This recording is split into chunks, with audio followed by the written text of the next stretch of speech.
Halo semuanya, kami dari kelompok Slebel ingin mempresentasikan hasil diskusi kami mengenai interaksi sosial. Sebelum itu, izinkan kami memperkenalkan diri kami masing-masing. Saya Farel Irfan Sasaragi. Saya Marsyanda Sinaga. Saya Livia Syahan. Saya Arsinta Manuni. Saya Fenia Samosid. Saya Fauzi Azhar Ramadan.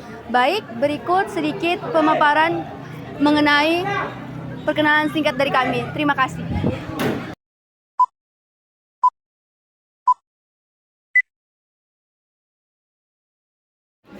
Halo teman-teman semuanya. Jadi di sini saya akan menjelaskan apa itu interaksi sosial. Jadi, interaksi sosial itu merupakan hubungan timbal balik atau aksi yang saling memengaruhi antara individu dengan individu, individu dengan kelompok maupun antar kelompok. Baik teman-teman, setelah pengertian interaksi sosial, pasti ada syarat terjadinya interaksi sosial. Jadi menurut Suharjono Suwakanto, syarat terjadinya interaksi sosial adanya kontak sosial dan komunikasi. Kontak sosial berasal dari bahasa Latin yaitu kon atau cum yang artinya bersama-sama dan tango yang artinya menyentuh. Kontak sosial merupakan hubungan antara satu pihak dengan pihak yang lainnya untuk terjadinya interaksi sosial dan bersama-sama saling bereaksi, baik berupa primer atau sekunder atau fisik atau non-fisik. Baik, yang kedua komunikasi. Komunikasi adalah penyampaian atau penerimaan pesan berupa ide atau gagasan dari satu pihak ke pihak lainnya atau biasa disebut dengan pertukaran informasi. Jadi terdapat dua jenis komunikasi. Yang pertama komunikasi verbal atau penyampaian pesan yang dilakukan dengan bahasa atau kata-kata. Yang kedua komunikasi nonverbal, yaitu proses penyampaian yang dilakukan dengan gerak-gerik atau yang mudah dipahami dengan satu pihak dengan satu yang lainnya. Contohnya seperti tersenyum, mengangkat bahu, dan lain-lainnya. Lalu ada komponen yang dibutuhkan untuk terjadinya komunikasi, yaitu komunikan, komunikator, pesan, dan umpan balik atau feedback, dan lain-lainnya. Baik, jadi dari penjelasan saudari Arsinta, maka syarat-syarat sebuah hubungan dapat disebut interaksi sosial. Yang pertama yaitu adanya hubungan timbal balik antara yang satu dengan yang lainnya. Yang kedua, interaksi sesuai dengan norma-norma yang ada. Yang ketiga, adanya reaksi dari pihak-pihak lain. Yang keempat ataupun yang terakhir, interaksi sosial bersifat dinamis, positif, dan berkesinambungan. Baik teman-teman, selanjutnya saya akan menjelaskan ciri-ciri dari interaksi sosial. Yang pertama yaitu jumlah pelakunya lebih dari satu orang.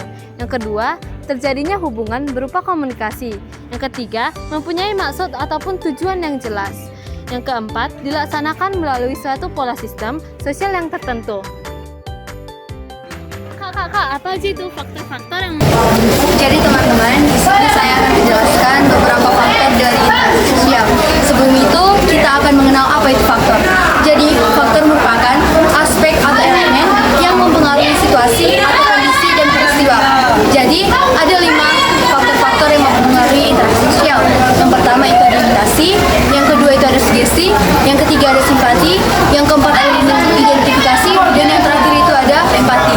Jadi teman-teman, kita akan membahas yang pertama mengenai imitasi. Jadi teman-teman, imitasi merupakan suatu tindakan meniru orang lain, baik meniru dengan cara tindakan, perilaku, cara pikir, ataupun cara pandang seseorang. Jadi ini biasanya terjadi ketika seorang fans mengidolakan idolanya, maka akan lama-kelamaan para fans akan meniru sebuah cara pakaian, penampilan, ataupun tindakan dari idolanya. Baik teman-teman, kita akan membahas yang kedua mengenai sugesti. Jadi sugesti itu merupakan sebuah dorongan dari orang lain, misalnya adalah nasihat dari orang tua atau guru. Jadi sugesti ini juga berdampak besar ketika lama-kelamaan orang akan lebih banyak membantu, maka masyarakat pun akan lebih harmonis dan lebih baik lagi. Baik teman-teman, yang di sini ada ketiga. Jadi yang ketiga itu adalah simpati. Di mana simpati ini adalah rasa ketertarikan kita terhadap seseorang, baik kita meniru dia secara perilaku, sikap, cara penampilan, ataupun cara berpakaian dan cara diomongannya. Jadi teman-teman, simpati ini bisa menyebabkan atau bisa membantu masyarakat lain untuk menjadi lebih harmonis lagi. Dan ini adalah salah satu cara untuk kita memberikan atau mengikuti cara orang lain seperti kita itu meniru orang lain. Baik teman-teman, di sini ada yang keempat. Keempat itu adalah identifikasi, di mana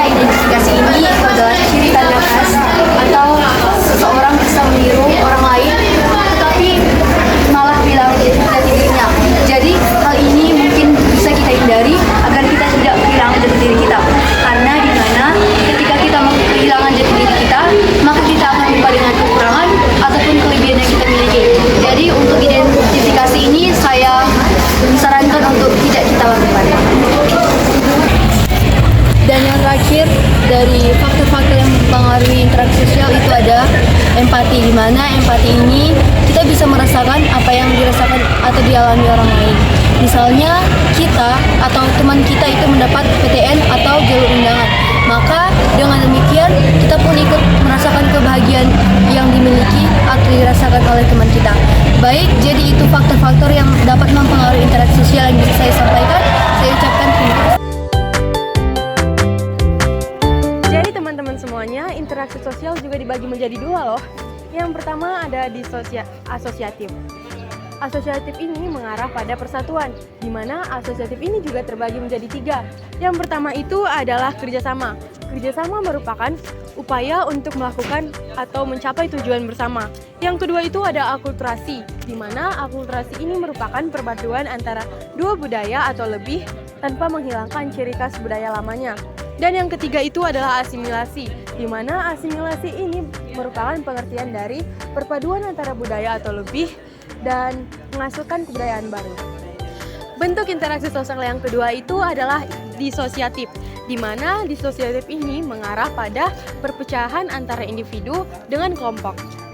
Disosiatif ini terbagi menjadi tiga juga loh. Yang pertama adalah persaingan.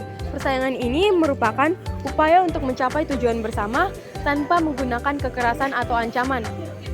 Yang kedua itu ada kontravensi, di mana kontravensi ini merupakan sikap ketidakpercayaan dan ketidakpastian yang dirasakan terhadap pihak lain sehingga menimbulkan sikap yang tidak suka yang disembunyikan.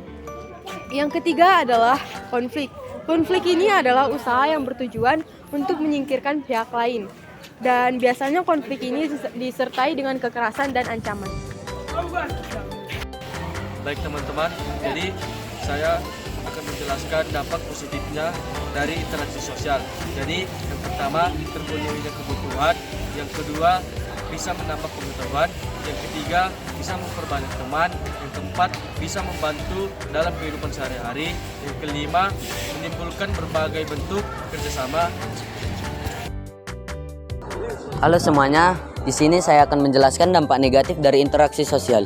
Yang pertama ada disintegrasi sosial, yang kedua kemunduran sosial, yang ketiga efek negatif media sosial, yang keempat dominasi antar kelompok, yang kelima interaksi sosial disosiatif.